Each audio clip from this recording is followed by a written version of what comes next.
lei deve dirmi come risolviamo subito il problema delle navi.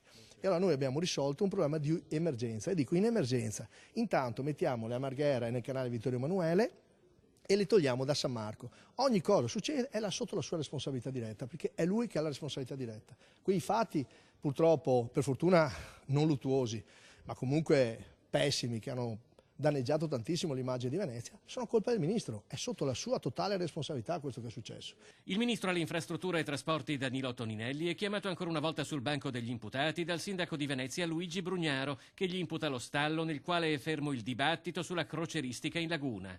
Nel 2017 l'Organizzazione delle Nazioni Unite per l'Educazione, la Scienza e la Cultura si era riservata di valutare se tenere ancora Venezia tra i beni patrimonio dell'umanità o retrocederla tra i siti UNESCO in pericolo. Tra i temi sul tavolo c'erano la gestione di un turismo dai numeri sempre maggiori e per l'appunto il passaggio delle grandi navi a ridosso della città.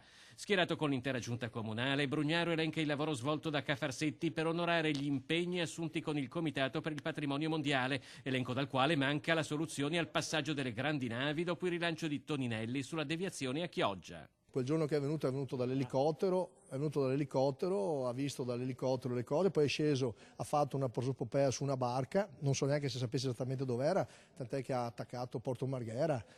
Non so se ha capito sul canale che faceva escono le navi della Fincantieri, che vengono prodotte lì, perché se quello è un rischio così grande per passare le navi, già che chiudiamo Fincantieri, già che dopo chiudiamo a Taranto, chiudiamo anche la Fincantieri. Marghera, appoggiata da Comune e Regione, rimane comunque un'ipotesi impraticabile per il Ministro. Toninelli, che durante la visita a Venezia non ha incontrato rappresentanti di Cafarsetti, ha paventato l'ipotesi che per scegliere tra le altre soluzioni, terminal croceristico a Lido San Nicolò a Chioggia, possano essere consultati direttamente i veneziani. Brugnaro non ci pensa neanche. Facciamo il referendum, non so, sarà sulla piattaforma Rousseau, sarà con le schede, sarà ad alzata di mano, forza andiamo tutti in Abissinia, tutti alziamo le mani, no? Abbiamo già visto ste robe, grazie no Ministro. C'è la democrazia, basta seguire la Costituzione.